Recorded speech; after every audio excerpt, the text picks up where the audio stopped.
Hey guys, welcome to another video. Today I want to talk about something that has happened recently that was quite frightening and has made me reflect on a lot about life and yeah, let's get into it.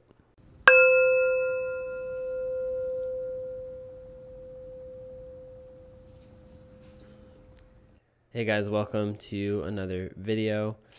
If you're new to my channel, I talk about mental health, spirituality, insights that I gain in my life, as well as anything else that might be relevant or I feel might be helpful for you.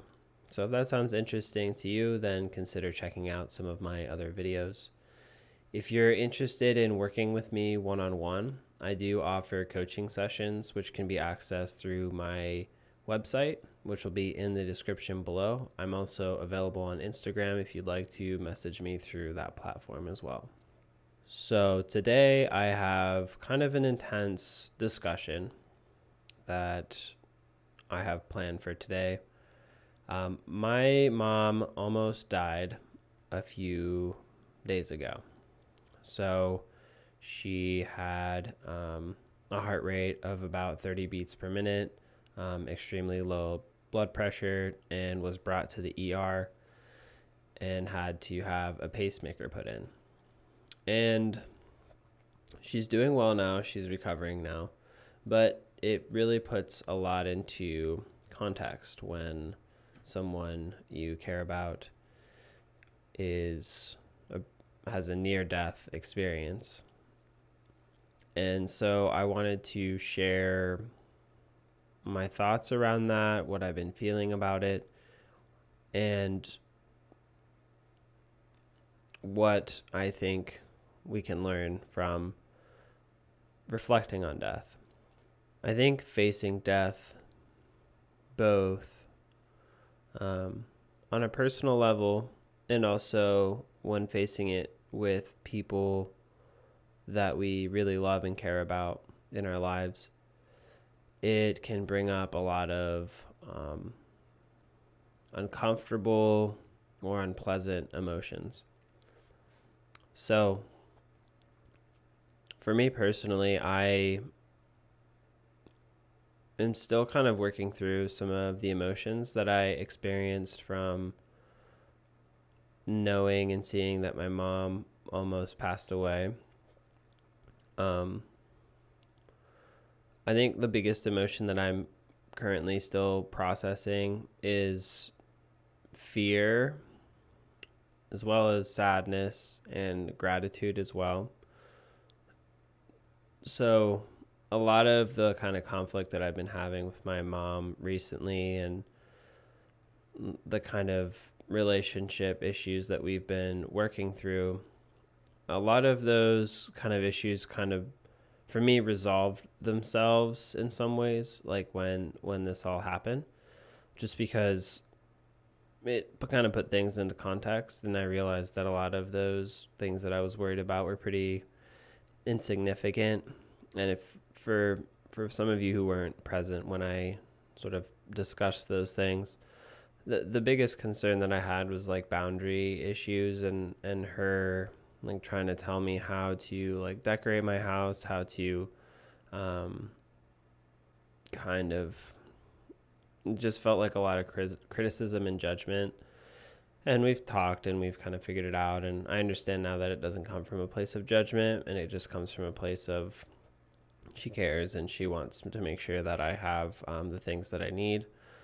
So we kind of worked through that, and having her come close to death really like puts a lot in perspective and really has put me kind of in a state of just gratitude, of like being grateful that she still is here, and looking forward to like spending time with her and letting her know that she's loved and cared for, and so it can kind of be something that like clears some of the mist or the fog that can disconnect us from the people that are close to us or the people that we care about. the petty things that like might not really carry that much weight. It's just kind of stuff that needs to be cleaned up. And death has a great way of cutting right through it. It also puts things into perspective for my life too, because like my mom's kind of working through like what this experience means for her and how it's going to affect her moving forward, and maybe how she's might reframe her life in some ways. I'm not sure exactly where she is in her process, and it's not really for me to know unless she wants to share. But it definitely affected me in the sense that I have been reflecting on what's important to me, and how do I want to move forward in life, and how do I want to kind of build my life in some ways. And I think that sometimes I've been guilty of filling my life with unimportant, trivial things. Like not so much focusing on the energy or the intention or like the direction of the work that I'm doing, but rather focusing on maybe the details that don't really matter as much. For example, like fiddling with camera angles for 20 minutes, trying to get the right camera angle. I don't think at the end of the day people are going to be criticizing my camera angle. They're probably more interested in what I have to say and the energy I bring to the table. So it's a good metaphor for life too, because I think a lot of times people can spend a lot of time focusing on things that take up a lot of our time, but maybe don't add to our sense of well-being and happiness over time.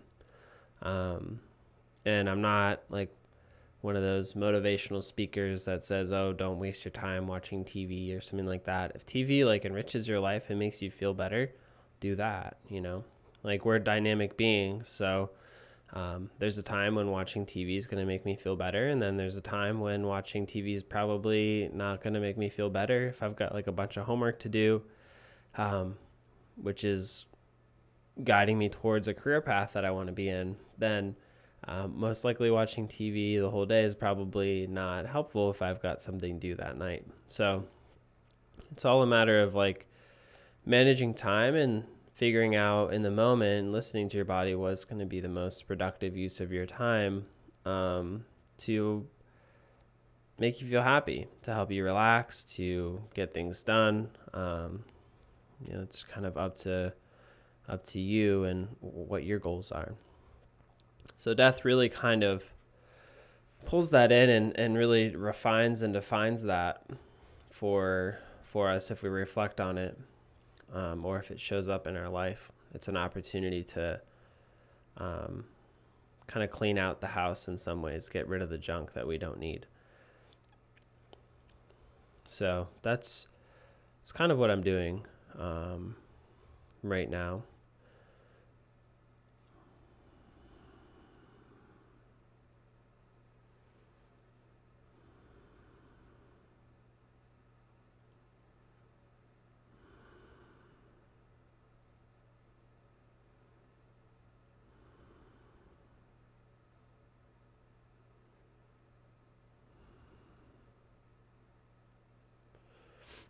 The other thing that I've noticed with this whole experience is almost my like fear for feeling affection towards my mom in some ways. It scares me how much I feel towards her. I'm not sure where that fear came from originally, but I do remember as a child like kind of turning off feeling affection towards the people close to me, and that was probably to protect myself from pain.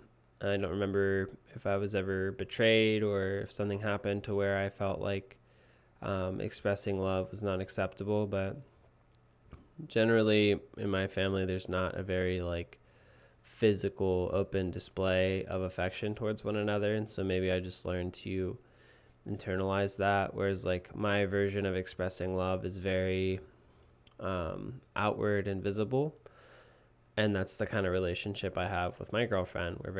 We're very vocal about how we care about each other, and we physically hug each other and cuddle and things like that. We like show that, and we also, we always convey that to one another in one way or another, and that's not necessarily always true in my family.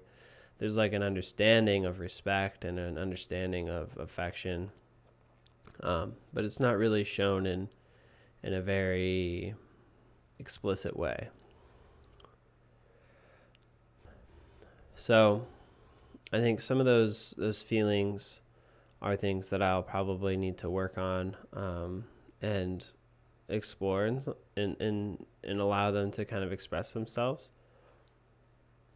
But right now it's a little bit scary and a little bit overwhelming, and so I'm just kind of like sitting with that feeling and seeing where it takes me. So I'm not trying to rush into feeling it all at once, which is something I used to do. When I had a feeling that would come up that would be uncomfortable, I would try to rush into feeling it as much as possible and kind of immersing myself into it. And the problem with doing that is it's usually coming from a place, and I've talked about this in other videos, of should. So like feeling like I should be feeling more right now. I'm not where I'm supposed to be right now. Like I need to be further along.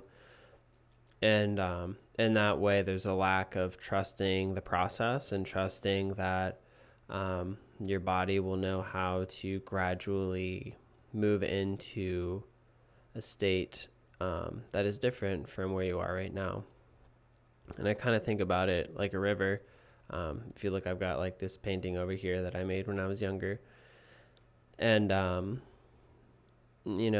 if you're kind of in a canoe or some kind of raft in the river, you can kind of paddle yourself forward a little bit in the river and like move faster if you'd like to.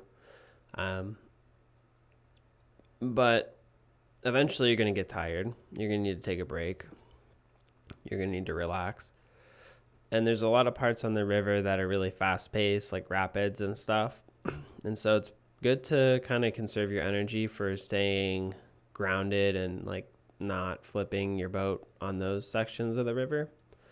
So if there's kind of a smaller section that's maybe a little slower, it might be a nice idea to maybe just relax and let the river take you.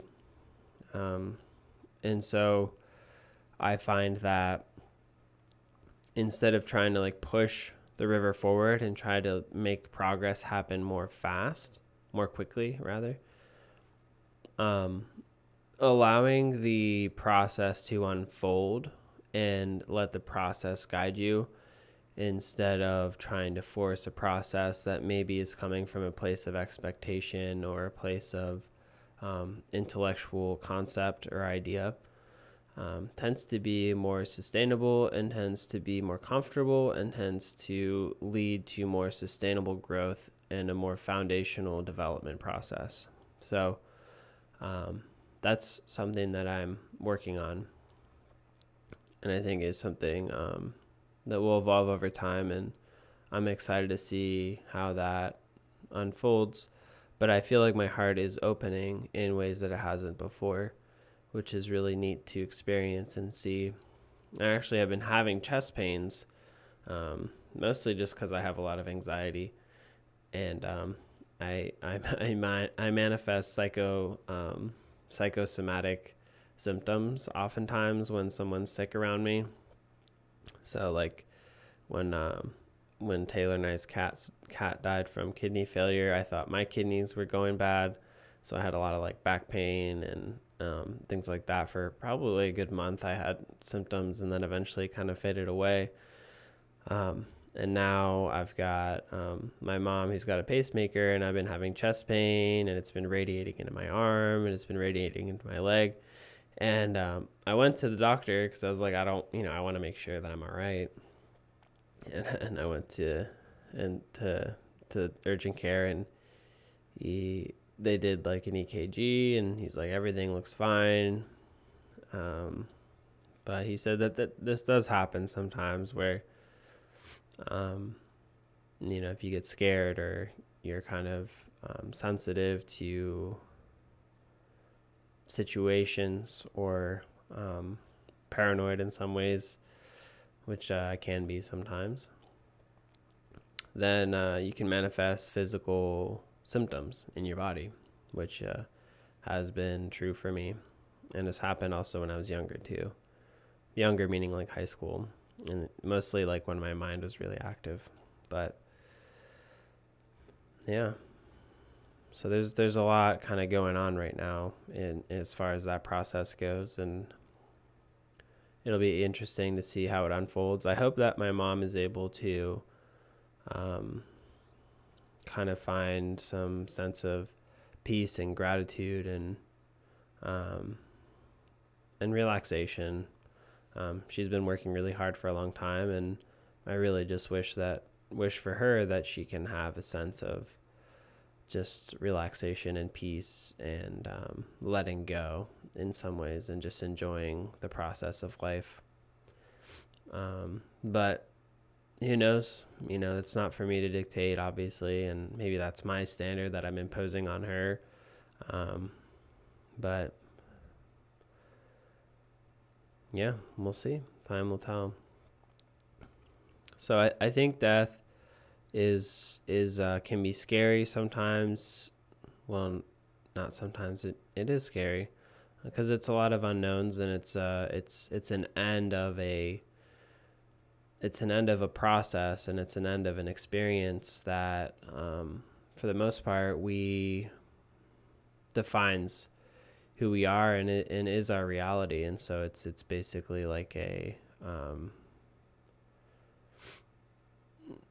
it's just like an end of a process, which is scary. It's just like ending college or leaving high school, or ending a long-term relationship. Like those are all like little deaths, and every day in some ways is a little death. Every moment's a death, because this moment right now, we're never going to get it back. It's something that is gone. It's past. And so every moment is slowly passing by. And so I think sometimes people have this concept of death, that it's something that happens at the end of your life, and then you're gone. I think there's some truth to that for sure. I mean, like physically, and the person's gone. Their corpse is not animated anymore. They're not able to interact. They can't talk and stuff. But I like to view death as more of a spectrum, in the sense that like every moment we're dying in some way. And it sounds morbid, but that's not the way. I don't view it in a morbid way. I view it in the sense that every moment is precious and every moment matters. And it adds a sense of appreciation for the time and space. And it adds a sense of gratitude and urgency, but not urgency in like a sense of stress, but an urgency as in this is important and this matters right now. So it gives a reason to be present, and it gives a reason to appreciate the moment.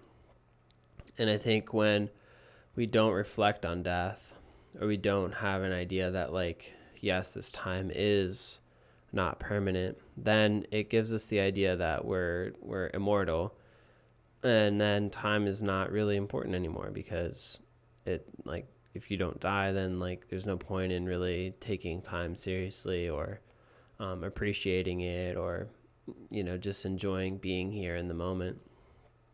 So having that in the back of our mind, I think is an important process for me, at least, and it definitely has increased my quality of life. And this experience with my mom has really brought me closer to that concept and that idea of death in every moment. And so it's brought a deeper appreciation, and it's given me motivation to really invest in the things that I really value and want to develop. So I appreciate you guys tuning in today to listen to what I had to share. If you have any questions for me, or if you found this helpful, feel free to message me or